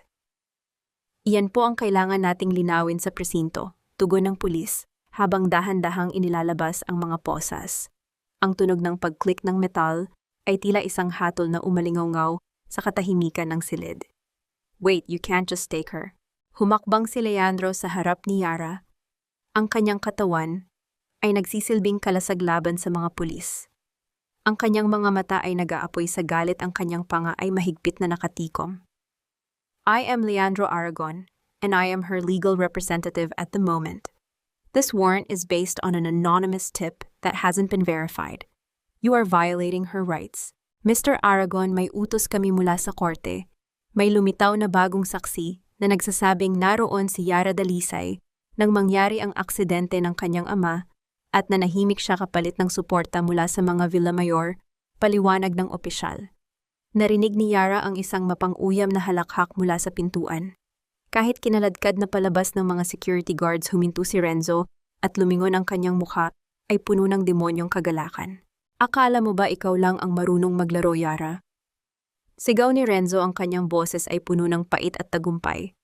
10 taon kang naging anino dahil sa utang na loob, pero ang totoo na nahimik ka dahil alam mong ikaw ang dahilan kung bakit namatay ang tatay mo. Sabay tayong lulubog, Silent Queen. See you in hell. Ang mga salitang iyon ni Renzo ay tila isang malakas na sampal na nagpabingi kay Yara. Ang mundo niya ay dahan-dahang umiikot. Ang mga alaala ng gabing iyon, 10 taon, na ang nakalilipas, ang amoy ng semento, ang tunog ng bakal na bumabagsak, at ang huling sulyap ng kanyang ama ay tila mga piraso ng puzzle na pilit na binubuo sa maling paraan. Hindi totoo yan! Hikbi ni Yara. Ang kanyang unang luha sa loob ng mahabang panahon ay pumatak hindi dahil sa lungkot, kundi dahil sa tindi ng kawalang hustisya. Dahan-dahang hinawakan ni Leandro ang mga kamay ni Yara. Ang init ng kanyang palad ay ang tanging bagay na nagpapanatili kay Yara sa realidad. Yara, tumingin ka sa akin. Look at me. Tumingala si Yara, sinalubong ang matapang at tapat na tingin ni Leandro. Hindi kita pababayaan. This is a trap, isang huling desperadong hakbang ng mga Villamayor para bawiin ang kumpanya. Bulong ni Leandro, ang kanyang boses ay puno ng pangako. Sumama ka sa kanila pero huwag kang magsalita ng kahit ano hanggat wala ako. I will fix this. I promise you, ilalabas kita riyan. Tumango si Yara bagaman ang takot ay nananatiling nakabaon sa kanyang puso. Pinanood niya habang ikinakabit ang mga posas sa kanyang mga manipis na braso. Ang bigat ng bakal ay tila ang bigat ng lahat ng sakripisyong ginawa niya sa loob ng 5 taon na ngayon ay tila wala ring saysay. Habang inilalabas siya ng boardroom, nadaanan niya si Doña Felicia na nakatayo sa hallway, pilit na inaayos ang kanyang gusot na damit. Ang matanda ay ngumiti sa kanya isang ngiting puno ng lason. "The higher you climb, the harder you fall, my dear." Bulong ni Doña Felicia habang dumadaan si Yara. "You should have stayed in the kitchen where you belong." Hindi sumagot si Yara. Pinili niyang itaas ang kanyang noo kahit na ang bawat hakbang niya ay tila patungo sa isang madilim na kailaliman. Pagdating sa elevator, lumingon siya sa huling pagkakataon at nakita si Leandro na mabilis na may kausap sa kanyang telepono. Ang kanyang mukha ay seryoso at determinado. Yun ang huling imahe na nakita ni Yara. Bago sumara ang pinto ng elevator, iniwan siyang mag-isa sa piling ng mga pulis. Sa loob ng mobile ng pulis, habang bumabaybay sila sa kalsada, tinitigan ni Yara ang kanyang mga posas. Ang bawat ilaw ng lungsod na dumadaan sa bintana ay tila mga anino ng kanyang nakaraan. Sa kanyang isipan, isang boses ang paulit-ulit na bumubulong. Ano nga ba ang nangyari sa gabing iyon? Bakit wala akong maalala pagkatapos ng pagbagsak ni Papa?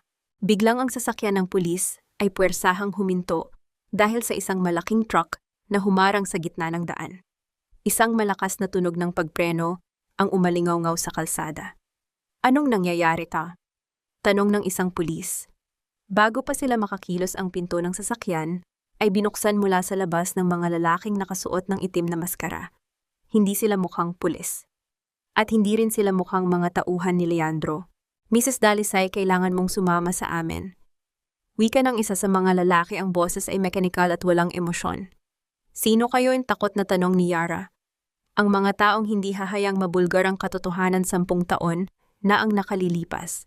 Sa mundong ito, Yara, walang puwang ang katarungan para sa mga taong masyadong matalino pero walang kapangyarihan. Akala mo ba ay ikaw ang may hawak ng alas? Hindi mo alam na ang barahang nilalaro mo ay matagal na naming minarkahan. Ang boses na iyon ay hindi galing kay Renzo. Hindi rin iyon ang matinis na boses ni Doña Felicia.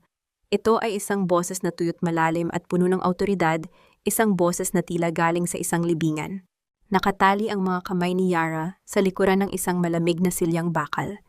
Ang silid ay madilim, tanging isang maliit na bumbilya sa kisame ang nagbibigay ng madilaw at aandap-andap na liwanag. Amoy kalawang at lumang semento ang paligid. Ang bawat patak ng tubig mula sa isang sirang tubo sa sulok ay tila isang dambuhalang orasan na nagbibilang ng nalalabi niyang oras. Dahan-dahang lumabas mula sa anino ang isang lalaki. Nakasuot ito ng mamahaling puting barong, ang kanyang buhok ay maputi na at may hawak itong tungkod na yari sa ivory. Siya si Don Emilio Villamayor, ang kapatid ng yumaong Don Vicente, ang tunay na patriarch na matagal nang nananatili sa likod ng mga tabing. "Don Emilio?" Bulong ni Yara, ang kanyang labi ay tuyot at may bakas ng dugo. "Kayo ang nagligtas sa pamilya Villamayor, 10 taon na ang nakalilipas. Kayo ang nagtakip sa krimen ni Doña Felicia." Isang mahinang tawa ang kumawala sa tuyot na labi ng matanda. "Protection, Yara, yan ang tawag doon. Ang pamilya ay pamilya kahit gaano pa sila kadumi. Pero ikaw ang naging mantsa na hindi namin maalis-alis. Masyado kang naging kapaki-pakinabang, kaya hinayaan kitang manatili sa tabi ni Renzo. Pero ngayong naging banta ka na kailangang tapusin ang sinimulan 10 taon na ang nakalilipas." Naramdaman ni Yara ang isang matinding kirot sa kanyang sentido. Ang mga alaala ng gabing iyon ay tila isang sirang pelikula na pilit na naglalaro sa kanyang isipan. Ang ulan, ang sigaw ng kanyang ama, at ang isang mukha. Ang mukha ni Don Emilio na nakatayo sa itaas ng scaffolding bago bumagsak ang lahat. "Kayo," nanginginig na sabi ni Yara. "Hindi si Doña Felicia ang pumatay kay Papa. Kayo ang nagtulak sa kanya. Matalinong bata." Uyam ni Don Emilio, habang dahan-dahang itinatapat ang dulo ng kanyang tungkod sa baba ni Yara, pilit na itinitingala ang mukha ng babae. "Ang tatay mo ay ayaw pumayag na ibenta ang kanyang patent para sa gagawin nating tulay. Gusto niyang ibigay ito sa gobyerno ng libre. Isang katangahan na hindi ko mapapayagan. Kaya naman gumawa ako ng paraan. At ikaw, Yara, ikaw ang naging tanging saksi na nakakita sa akin. Kaya niyo ako kinupkop. Tanong ni Yara, ang kanyang mga mata ay naniningkit sa galit at pait. Kaya niyo ako pinilit na tumanaw ng utang na loob sa inyo para manahimik ako. Ginamit niyo ang trauma ko para gawin akong alipin niyo. Trauma is a powerful tool, my dear. Binura nito ang alaala mo at pinalitan namin ito ng pasasalamat. Isang perpektong plano hanggang sa dumating ang lalaking yon, si Leandro Aragon. Samantala sa gitna ng kalsada si Leandro ay nanggagalaiti sa galit habang tinitignan ang naiwang mobile ng pulis. Ang mga pulis ay nakahandusay sa sahig, walang malay ngunit buhay pa.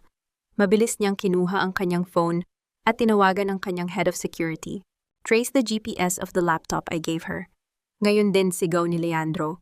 Hindi siya makapaniwala na sa ilalim ng kanyang ilong ay nakuha pa ring itakas si Yara. Kung may mangyaring masama sa kanya, sisiguraduhin kong walang matitirang Villamayor sa mundong ito. Nanginginig ang mga kamay ni Leandro. Sa loob ng maraming taon, lagi siyang kontrolado, lagi siyang may plano. Pero sa harap ng panganib na kinakaharap ni Yara, naramdaman niya ang isang emosyon na matagal na niyang kinalimutan, ang takot na mawalan ng isang taong mahalaga. Hindi na lang ito tungkol sa negosyo. Hindi na lang ito tungkol sa katarungan para sa kanyang ama. Ito ay tungkol sa babaeng nakita ang kanyang kaluluwa sa likod ng kanyang yaman. Balik sa madilim na silid, kinuha ni Don Emilio ang isang syringe mula sa kanyang tauhan. Ang likido sa loob nito ay malinaw, ngunit alam ni Yara na ito ang magiging katapusan niya. Isang overdose na magmumukhang suicide dahil sa guilt ng kanyang mga alegasyon. Magpahinga ka na, Yara. Sa kabilang buhay makakasama mo na ang tatay mo. Sabihin mo sa kanya ang tulay na ipinagkait niya ay nakatayo na at ang pangalan ng mga Villamayor ay nakaukit sa bawat semento nito. Bulong ni Don Emilio habang dahan-dahang inilalapit ang karayom sa braso ni Yara. Napapikit si Yara. Sa gitna ng dilim na alala niya ang boses ng kanyang ama. Yara, ang katotohanan ay parang tubig. Kahit anong takip mo gagawa at gagawa iyan ng butas para lumabas. Biglang isang malakas na tunog ng pagbagsak ng pintong bakal ang umalingaw-ngaw sa buong gusali. Ang mga tauhan ni Don Emilio ay mabilis na naglabas ng baril, ngunit bago pa sila makakilos ang mga bintana sa itaas, ay nabasag at pumasok ang mga smoke grenades. Ang silid ay napuno ng makapal na usok. Umubo si Yara, ang kanyang paningin ay lumalabo. Sa gitna ng kaguluhan, naramdaman niya ang isang pares ng matitipunong braso na bumuhat sa kanya. Ang pamilyar na amoy ng pino at ulan ay muling bumalot sa kanya. I've got you, don't close your eyes, Yara. Stay with me, bulong ni Leandro. Ngunit habang inilalabas siya ni Leandro isang putok ng baril, ang narinig mula sa makapal na usok. Isang matalim na sakit ang naramdaman ni Leandro sa kanyang balikat, dahilan upang mapaluhod siya habang hawak pa rin si Yara. Sa dulo ng silid si Don Emilio ay nakatayo pa rin, hawak ang isang maliit na pistol. Ang kanyang mukha ay puno ng demonyong ngiti kahit na napapalibutan na siya ng mga tauhan ni Leandro. Kung hindi mapapasa akin ang tagumpay, walang sino man ang lalabas na buhay sa lugar na ito, wika ni Don Emilio habang pinipindot ang isang remote control na nasa kanyang kabilang kamay. Isang pulang timer ang nagsimulang mag-countdown sa mga poste ng gusali. 10 segundo. 9, 8, 7. Ang pulang liwanag ng timer ay tila isang nanunudyong mata sa gitna ng makapal na usok. Bawat kisap nito ay naghahatid ng mensahe ng kamatayan. Ramdam ni Yara ang init ng balikat ni Leandro, ang malapot na dugo na unti-unting bumabasa sa kanyang suot na navy blue suit. Ang lalaking ito na dati ay isang estranghero at naging kasangga ay handang itaya ang lahat para sa kanya. Leandro, iwan mo na ako, sugat ka, hindi mo ako kayang buhatin ng mabilis. Sigaw ni Yara, ang kanyang boses ay nanginginig sa takot at pagsisisi. Ang bawat patak ng luha niya ay tila sumasabay sa bilis ng countdown. Hindi kita iiwan dito, panginginig na sagot ni Leandro. Kahit maputla ang muka at hirap sa paghinga, pilit niyang itinayo ang kanyang katawan, kinaladkad si Yara patungo sa isang maliit na lagusan sa gilid ng bodega. Ang bawat hakbang nila ay tila isang pakikipagbuno sa tadhana. 4, 3, 2. Sa huling segundo, isang malakas na pagyanig ang yumanig sa buong paligid. Ang hangin ay napuno ng matinding init at ang tunog ng naglalakihang semento na nagbabagsakan. Ang daigdig ay tila tumigil sa pag-ikot. Nang maramdaman ni Yara ang pagyakap sa kanya ni Leandro, ginawa nitong pananggalang ang sariling likod laban sa mga debris na lumilipad. Isang nakabibinging katahimikan ang sumunod. Dahan-dahang imulat ni Yara ang kanyang mga mata. Ang paligid ay balot ng alabok at amoy ng sunog na kuryente. Ang bigat ng katawan ni Leandro sa ibabaw niya ay tila isang proteksyon na ayaw siyang bitawan. Leandro, gumising ka. Pakiusap ni Yara ang kanyang mga kamay ay pilit na hinahaplos ang mukha ng lalaki. Ngunit walang sagot. Ang tanging naririnig niya ay ang mahinang paghinga nito at ang malayo at papalapit na sirena ng mga bumbero at ambulansya. Samantala sa isang maliit at madungis na pansamantalang tinutuluyan sa gilid ng lungsod, nakaupo si Doña Felicia sa isang silyang kahoy na may sira. Wala na ang kanyang mga mamahaling sutla, pinalitan ng isang lumang duster na hiniram niya sa isang malayong kamag-anak. Ang kanyang mga kuko na dati ay perpektong nakamanicure ay puno na ng dumi at kalyo. Mama, kailangan nating tumakas. Narinig ko sa balita sumabog ang bodega ni Chong Emilio. Siguradong ituturo tayo niyon kapag nahuli siya, bulalas ni Renzo, habang pilit na isinisiksik ang ilang piraso ng damit sa isang basag na maleta. Tumahimik ka, Renzo, hindi tayo babagsak ng ganito. Asik ni Doña Felicia, ngunit ang kanyang boses ay wala na ang dating awtoridad. Ito ay puno na ng desperasyon. Ang Yara na iyon, kung hindi lang natin siya kinuha, sana ay tahimik ang buhay natin. Pero mama, tayo ang nagnakaw sa kanya. Tayo ang sumira sa kanya.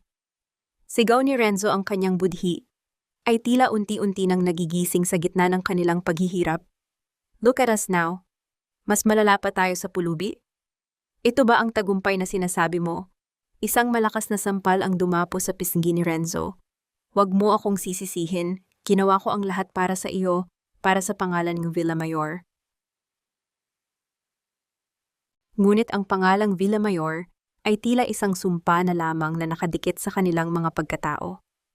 Sa labas ng kanilang bintana, ang mga tao ay nagbubulungan, kinikilala ang dating makapangyarihang mag-ina na ngayon ay kinasusuklaman ng buong bansa.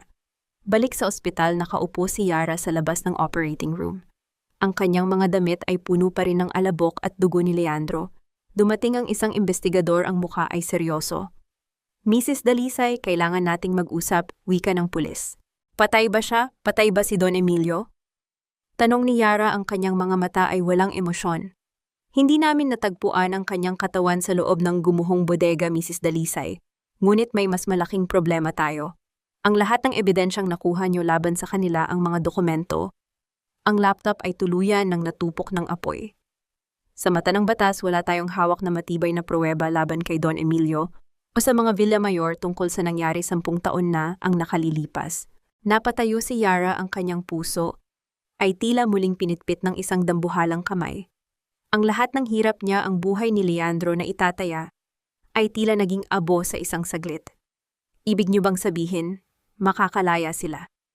Tanong ni Yara, ang boses ay puno ng pait. Sa ngayon, oo, maliban na lang kung may isa pang saksi na handang lumabas. Isang saksing hindi natin inaasahan. Biglang bumukas ang pinto ng operating room. Lumabas ang doktor, ang kanyang mukha ay hindi mabasa. Lumingon si Yara, nag-aabang ng balita tungkol sa lalaking nagligtas sa kanyang buhay, ngunit bago pa makapagsalita ang doktor, isang nurse ang tumakbo papalapit. Doc, ang patient sa room 402, ang asawa ni Mrs. Dalisay, si Renzo Villamayor, nag-attempt po siyang magpakamatay. Bakit mo pa ako iniligtas, Yara?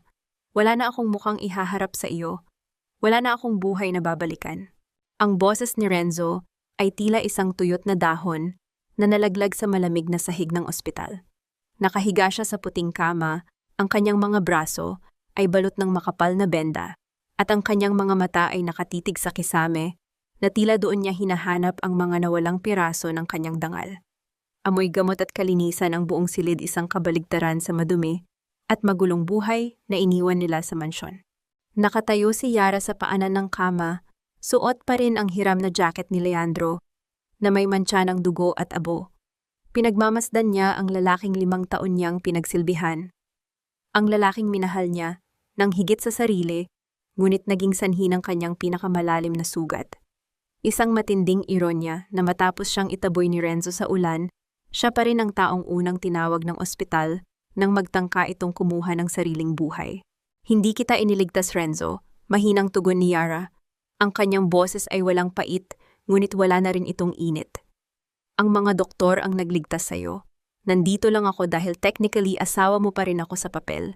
At dahil kahit gaano mo ako sinaktan, Hindi ako mamamatay tao na tulad ng pamilya mo. Pamilya? Uyam ni Renzo, isang mapait na luha ang gumulong mula sa kanyang mata. Wala na akong pamilya, Yara. Si Mama, tumakas siya bitbit ang huling alahas na naitago niya. Si Mireya, ninakawan ako.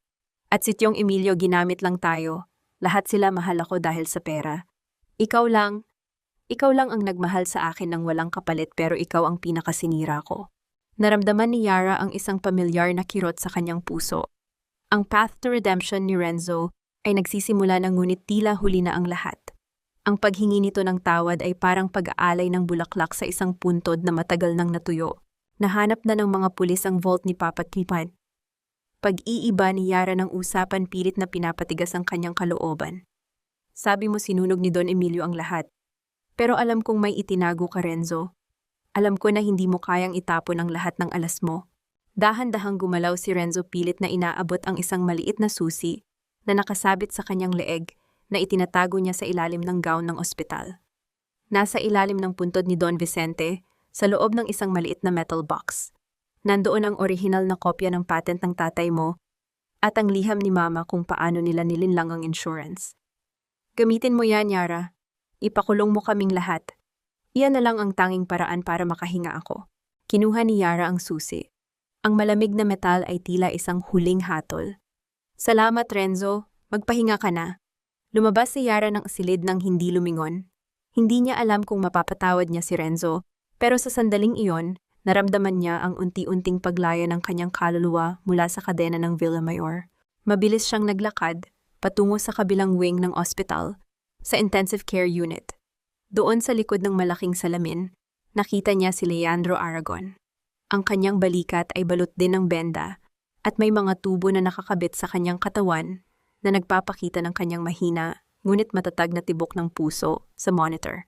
Ang ritmo ng makina ay ang tanging musika na nagbibigay ng pag-asa kay Yara. Pumasok si Yara sa silid. Dahan-dahan siyang naupo sa tabi ng kama ni Leandro at hinawakan ang kamay nito. Ang palad ni Leandro ay mainit, isang paalala na buhay ang lalaking nagligtas sa kanya. Gumising ka na, Leandro, bulong ni Yara, habang ang kanyang mga daliri ay marahang humahaplos sa likod ng kamay ng lalaki. Nakuha ko na ang kailangan natin. Tapos na ang pagtatago. Tapos na ang pagiging anino. Biglang gumalaw ang mga daliri ni Leandro. Dahan-dahan niyang imulat ang kanyang mga mata at kahit hilampas sa antok at sakit, isang tipid ng ngiti ang sumilay sa kanyang mga labi nang makita si Yara. Nandyan ka pala, paus na wika ni Leandro. The queen is back on her throne. Wala akong trono kung wala kang sagot ni Yara. Ang kanyang mga mata ay nagniningning sa bagong natagpo ang lakas. Ngunit ang kanilang sandali ay muling naantala nang pumasok ang head of security ni Leandro. Ang kanyang mukha ay seryoso at tila may dalang balitang hindi maganda. Sir, ma'am, nakita na namin si Doña Felicia. Sinusubukan niyang sumakay ng barko patungong labas ng bansa. Pero hindi iyon ang pinakamalaking balita. Ano yon? Tanong ni Yara. May kasama siyang isang babae na sumuko sa mga pulis kanina lang. Ang unexpected witness na hinahanap natin. Si Mireya Salceda, dala niya ang recording ng usapan ni na Doña Felicia at Don Emilio noong gabing balakin nilang pasabugin ang bodega. Pero may kapalit ang kanyang pagsasalita. Anong kapalit? Tanong ni Leandro. Gusto niyang makausap si Yara, ngayon din, dahil mayroon daw siyang alam tungkol sa tunay na ina ni Yara na hindi kailanman sinabi ni Gabriel Dalisay. Napatayo si Yara. Ang misteryo ng kanyang buhay ay tila isang balon na walang katapusan ng lalim. Anong lihim ang hawak ng babaeng sumira sa kanyang marriage? Akala mo ba ay isa ka lang basahan na pinulot nila sa kalsada? Akala mo ba ay sapat na ang pasasalamat dahil pinag-aral ka nila at binigyan ng bubong, nagkakamali kay Yara? Ikaw ang pinakamatamis na bunga ng kanilang pagnanakaw. Ang mga salitang iyon ni Mireya Salceda ay tila isang malakas na sampal na yumanig sa katinuan ni Yara sa loob ng maliit at malamig na meeting room ng presinto. Nakaupo si Mireya sa tapat niya. Wala na ang dating ningning ng kanyang mga mata. Ang buhok ay gulo-gulo. At ang pulang damit na dati ay sumisimbolo ng kanyang kapangyarihan ay may mga mantsana ng dumi at luha. Sa tabi ni Yara si Leandro Aragon, ay nananatiling tahimik ngunit ang kanyang mahigpit na pagkakahawak sa kamay ni Yara sa ilalim ng mesa ay nagbibigay ng lakas na kailangan nito. Anong ibig mong sabihin? Pause na tanong ni Yara. Ang bawat tibok ng kanyang puso ay tila isang mabigat na tambol na umaalingaw-ngaw sa kanyang pandinig. Ang nanay mo, si Maria Dalisay. Hindi siya simpleng may bahay lang. Uyam ni Mireya habang nanginginig ang kanyang mga kamay na kumuha ng isang lumang litrato mula sa kanyang bulsa. Siya ang tunay na partner ni Don Vicente sa negosyo bago pa man dumating si Doña Felicia. Ang mga patent na pinag-aagawan nyo, hindi lang iyon kay Gabriel Dalisay. Iyon ay sa nanay mo, ipinangalan lang sa tatay mo para protektahan ka. Naramdaman ni Yara ang isang matinding pag-ikot ng kanyang paligid. Ang imahe ng kanyang ina sa litrato, isang babaeng may matamis na ngiti at suot ang pamilyar na gintong bracelet, ay tila isang multo na bumalik upang sabihin ang katotohanan. Kaya kanila kinuha Yara. Pagpapatuloy ni Mireya, ang kanyang boses ay puno ng pait. Hindi dahil sa utang na loob, kundi dahil hanggat nasa ilalim ka ng kontrol nila, hindi mo matutuklasan na kalahati ng Villamayor Group ay sa iyo talaga. Pinakasal ka kay Renzo para masiguradong ang yaman mo ay mananatili sa kanila. You were never a charity case, Yara. You were their gold mine. Isang matinding katahimikan ang bumalot sa silid. Ang tanging naririnig ay ang mahinang ugong ng electric fan sa kisame at ang malayo at malabong ingay ng mga sasakyan sa labas. Naramdaman ni Yara ang pagguho ng huling pader ng kanyang nakaraan. Ang 5 taon ng pang-aapi, ang mga gabing umiyak siya dahil sa hiya, ang lahat ng iyon ay bahagi ng isang malaking planong nakabase sa kasinungalingan. Sapat na ang narinig namin, Mireya. Wika ni Leandro, ang kanyang boses ay puno ng awtoridad. Lumingon siya kay Yara, ang kanyang mga mata ay puno ng paghanga at pag-unawa. It's time to end this. Tumayo si Yara. Ang kanyang mga binti ay nanginginig, ngunit ang kanyang puso ay tila naging bakal. Naglakad siya palabas ng meeting room, patungo sa kabilang panig ng presinto, kung saan nakakulong si Doña Felicia. Nadaanan niya ang isang lamesa kung saan nakalagay ang mga ebidensya. Doon sa loob ng isang plastic bag ay ang gintong bracelet ng kanyang ina. Dahan-dahan itong kinuha ni Yara. Ang pakiramdam ng malamig na metal sa kanyang palad ay tila isang basbas mula sa kabilang buhay. Isinuot niya ito sa kanyang braso at sa sandaling iyon, ang Silent Queen ay tuluyan ng pumanaw upang bigyang daan ang isang babaeng wala ng kinatatakutan. Sa loob ng selda nakita niya si Doña Felicia. Ang matanda ay nakaupo sa sahig, ang kanyang mamahaling duster ay gusot-gusot at ang kanyang mga mata ay nakatitig sa kawalan. Nang makita niya si Yara, tumayo siya at lumapit sa rehas. Yara, anak, ilabas mo ako rito. Pagmamakaawa ni Doña Felicia, ang kanyang boses ay paos at puno ng desperasyon. Gagawin ko ang lahat, ibibigay ko na ang kumpanya sa iyo. Huwag mo lang akong hayaang mabulok dito. Isipin mo ang pinagsamahan natin. Tinitigan siya ni Yara ng matagal. Walang galit sa kanyang mga mata, kundi isang malalim na awa para sa isang taong nabulag ng kasakiman. Ang pagpapatawad, Doña Felicia, ay hindi nangangahulugan ng pagbabalik sa dati. Malamig na wika ni Yara. Ipinapatawad ko kayo dahil ayaw ko nang dalhin ang bigat ng galit ko. Pero ang hustisya iyan ay para sa mga taong ninakawan niyo ng buhay. Hindi ko kayo ilalabas. Hahayaan ko ang batas na magdikta ng natitirang bahagi ng buhay niyo. You ungrateful brat. Biglang nagbago ang tono ni Doña Felicia, muling lumabas ang kanyang tunay na kulay. Lahat ng meron ka ay dahil sa amin. Kung hindi dahil sa akin, wala ka sa kinalalagyan mo ngayon. Tama kayo, ngumiti si Yara, isang tipid at malungkot na ngiti. Dahil sa inyo natutunan kong maging matatag. Dahil sa inyo natutunan kong hindi lahat ng ginto ay kumikinang. At dahil sa inyo natutunan kong ang tunay na reyna ay hindi kailangan ng korona kundi isang malinis na konsensya. Tumalikod si Yara at naglakad palayo. Ang tunog ng kanyang mga sapatos sa semento ay tila isang marcha ng tagumpay. Sa dulo ng hallway naghihintay si Leandro. Hindi ito lumapit, sa halip ay binigyan siya ng espasyo upang namnamin ang kanyang kalayaan. Sa labas ng presinto, ang araw ay dahan-dahang sumisikat, nagbibigay ng kulay sa langit na dati ay balot ng dilim. Huminga ng malalim si Yara, nilalanghap ang sariwang hangin ng umaga. Anong plano mo ngayon? Tanong ni Leandro habang naglalakad sila patungo sa sasakyan. Gusto kong bumalik sa probinsya, Tom. Sagot ni Yara, habang hinahaplos ang bracelet sa kanyang braso. Gusto kong dalhan ng bulaklak si Papa at Mama, at pagkatapos, gusto kong itayo ang pundasyong matagal na nilang pinangarap. Isang pundasyon para sa mga taong tulad ko na inakalang wala silang boses. Kasama mo ako sa bawat hakbang, Yara, wika ni Leandro habang binubuksan ang pinto ng sasakyan. Ngunit bago pa man sila makaalis, isang itim na van ang huminto sa tapat nila. Bumukas ang pinto at iniluwa nito ang isang lalaking matagal na nilang iniisip na patay na. Si Don Emilio Villamayor. Ang kanyang mukha ay may mga paso mula sa pagsabog, ang kanyang isang mata ay balot ng benda, ngunit ang kanyang ngiti ay tila mas lalong naging mapanganib. Akala niyo ba ay ganoon lang kadaling tapusin ang isang Villamayor? Bulong ni Don Emilio habang dahan-dahang itinataas ang isang baril na may silencer. Ang huling hininga ng isang halimaw ay madalas na pinakamabagsik, ngunit sa likod ng bawat banta ay ang takot ng isang taong alam na ang kanyang oras ay tapos na. Nakatitig si Yara sa dulo ng baril ni Don Emilio. Ang liwanag ng sumisikat na araw ay tumatama sa metal na bahagi nito, lumilikha ng isang nakasisilaw na kislap na tila humahamon sa kanyang katatagan. Sa kanyang tabi naramdaman ni Yara ang mabilis na pagharang muli ni Leandro sa kanyang harap. Ang sugat nito sa balikat ay muling bumubukas, ang sariwang dugo ay dahan-dahang kumukulay sa kanyang puting polo, ngunit ang tindig ng lalaki ay hindi natitinag. Ibaba mo ang baril, Don Emilio, wika ni Leandro, ang kanyang boses ay kalmado ngunit puno ng kapangyarihan. Napapalibutan ka na ng mga pulis. Ang bawat hakbang mo ngayon ay lalong magbabaon sa iyo sa hukay.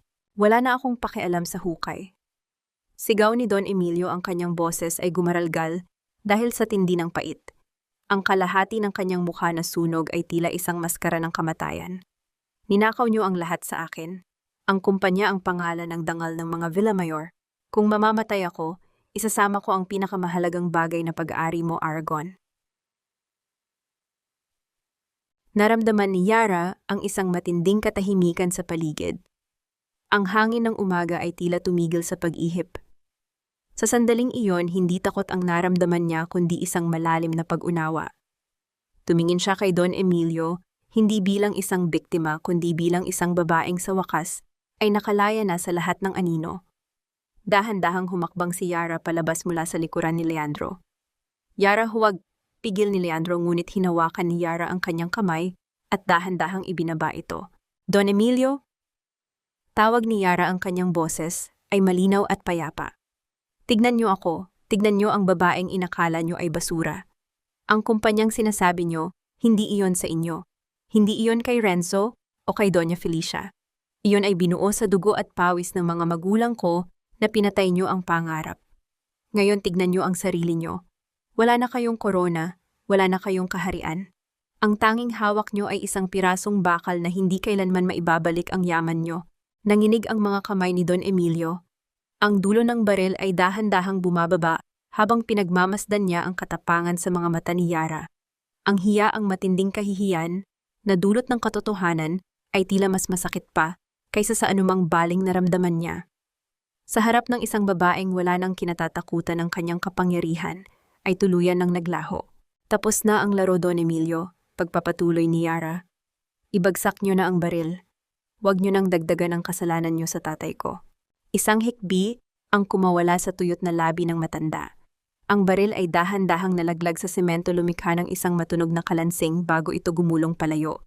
Sa isang iglap sinalubong siya ng mga pulis at pinadapa sa sahig. Ang huling haligi ng mga Villamayor ay tuluyan ng bumagsak, hindi sa pamamagitan ng karahasan, kundi sa pamamagitan ng liwanag ng katotohanan. Lumipas ang 3 buwan. Ang simoy ng hangin sa probinsya ay amoy palay at sariwang lupa. Nakatayo si Yara sa harap ng 2 puntod na ngayon ay maayos na at napapalibutan ng mga puting bulaklak. Hinaplos niya ang marmol na nakaukit ang mga pangalang Gabriel at Maria Dalisay. Ang gintong bracelet sa kanyang braso ay kumikinang sa ilalim ng hapon na araw. Tapos na po, bulong ni Yara. Isang payapang luha ang gumulong sa kanyang pisngi. Nakuha na natin ang hustisya. Ang Villamayor Group ay bahagi na ng kasaysayan at ang bagong pundasyong itinayo ko ay nagsisimula na ring tumulong sa mga taong tulad natin.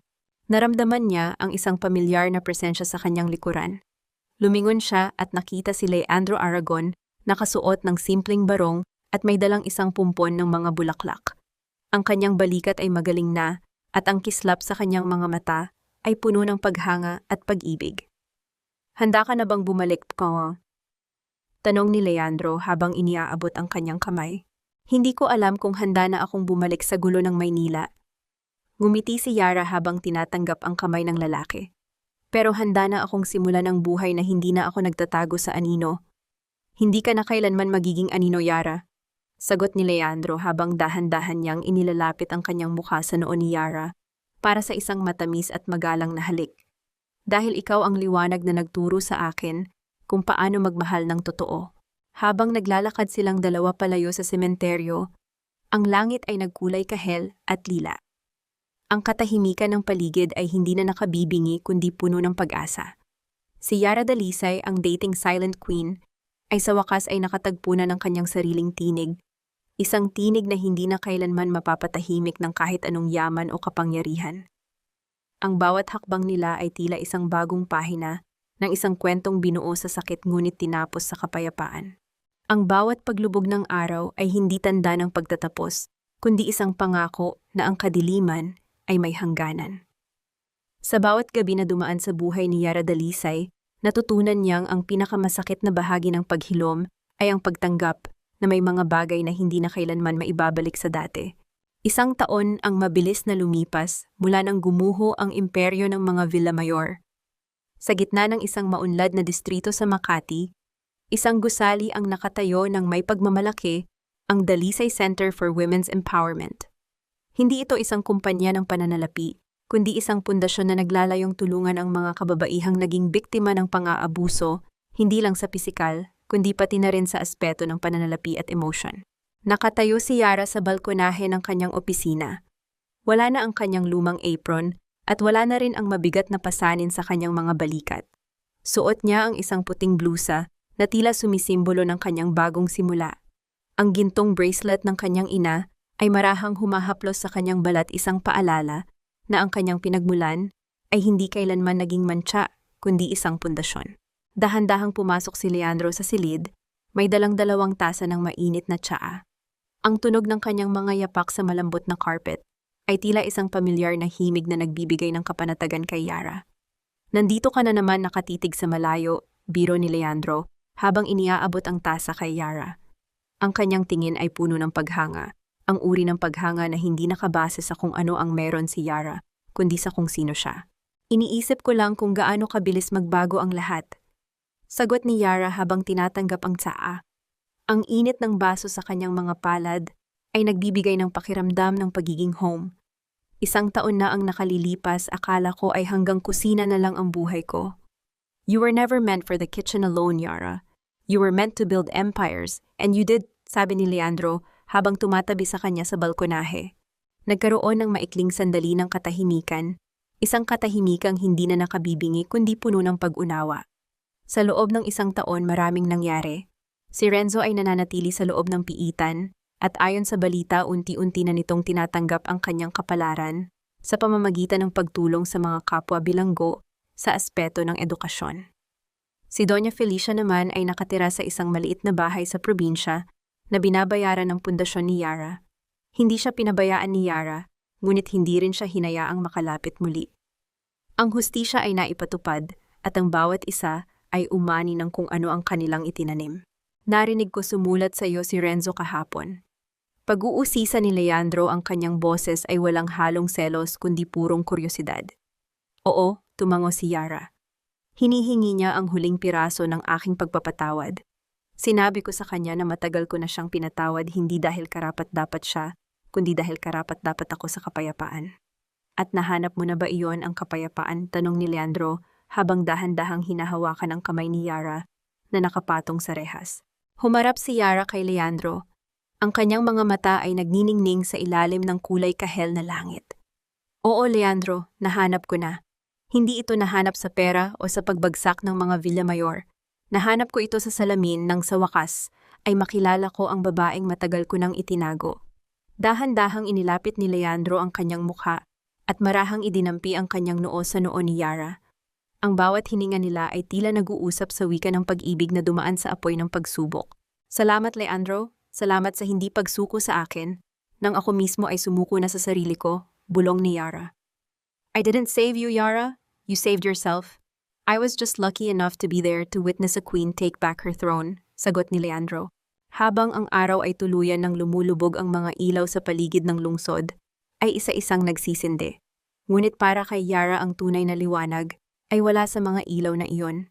Ang liwanag ay nasa loob niya isang apoy na hindi na muling mapapatay ng kahit anong bagyo.